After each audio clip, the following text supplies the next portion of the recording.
do a quick demonstration on setting the tension on the quick latches. So I'll release the latch,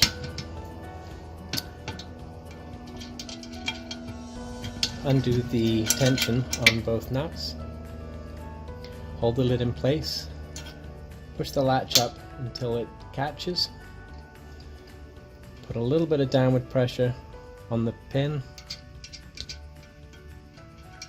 set the nut at the bottom,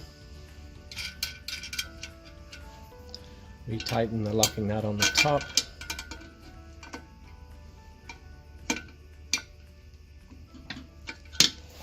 and there it's set.